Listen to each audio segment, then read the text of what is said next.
দর্শক, আপনাদের কৌতূহল নিবৃত্ত করার জন্য জানাচ্ছি, খালেদা জিয়ার জন্য কাতারের আমিরের এয়ার অ্যাম্বুলেন্স ইতিমধ্যে ঢাকায় এসছে।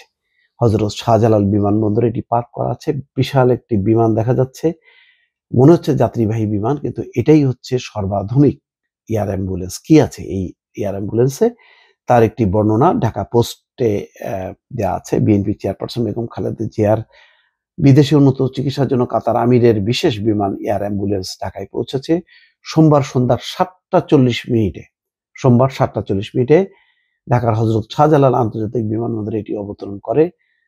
বিএনপির মিডিয়া উইং এর সদস্য সাইরুল কবির খান নিশ্চিত করেছেন। ইতিমধ্যে বিমানবন্দরে কয়েক স্তরে নিরাপত্তা ব্যবস্থা নেওয়া হয়েছে। প্রচুর মানুষজন ভিড় করবে তাদের নেত্রীকে বিদায় জানানোর জন্য। সুতরাং সেটি বুঝতে পেরেই নিরাপত্তা ব্যবস্থা বাড়ানো হয়েছে এবং যদি সব ঠিকঠাক থাকে, আজকে রাত 10টার সময় এয়ার অ্যাম্বুলেন্সটি উড়াল দেবে। প্রথমে দোহা যাবে, দোহাতে যাত্রা বিরতি করবে, রিফুয়েলিং করবে, অর্থাৎ তেল নেবে।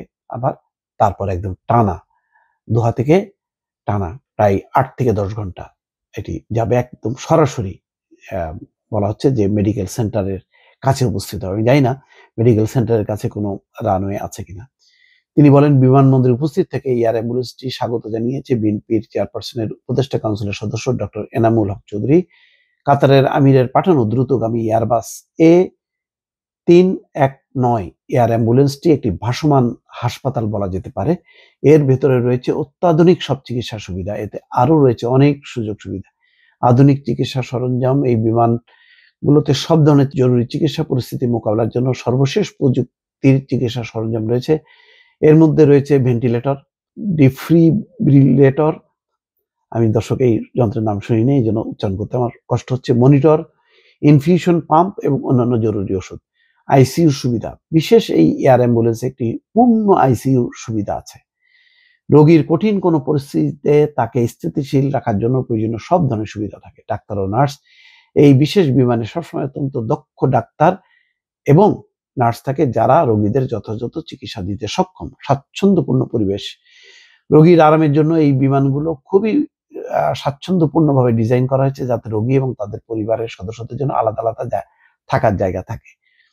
স্বয়ংসম্পূর্ণ, বিশেষ এই এয়ার অ্যাম্বুলেন্স স্বয়ংসম্পূর্ণ হয়ে থাকে, অর্থাৎ দীর্ঘ দূরত্বের বিমান যাত্রায় ক্ষেত্রে রোগীর সব ধরনের চাহিদা পূরণ করা সম্ভব। এয়ার বাস 319 এয়ার অ্যাম্বুলেন্সটি একটি অত্যাধুনিক বিশ্বাসযোগ্য বিমান, যা জরুরি পরিস্থিতিতে রোগীদের জন্য সর্বোত্তম চিকিৎসা পরিষেবা প্রদান করে।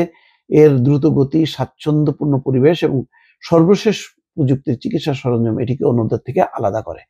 জানা গেছে, কাতারের আমিরের পাঠানো এই এয়ার অ্যাম্বুলেন্সে খালেদা জিয়ার সঙ্গে ছোট ছেলে আরাফাত রহমান কোকর, স্ত্রী সৈয়দা শর্মিলা রহমান, চিকিৎসক, বিএনপি নেতারা, ব্যক্তিগত কর্মী ও 2 জন গৃহকর্মী থাকবেন। দলীয় সূত্র বলছে, চিকিৎসা শেষ হলে বিএনপি চেয়ারপারসন আবার লন্ডন যাবেন। লন্ডন থেকে সম্ভবত যাবেন মার্কিন যুক্তরাষ্ট্রে। সেখান থেকে সৌদি আরবে উমরা পালন শেষ করে তারপর দেশে ফিরতে পারেন। ধারণা করা হচ্ছে সাথে তারেক রহমান আসতে পারেন, তবে এই সম্ভাবনাটা এখনো নিশ্চিত না। এই বিষয়টি এখনো নিশ্চিত না। দর্শক, ভালো থাকবেন। আল্লাহ হাফেজ।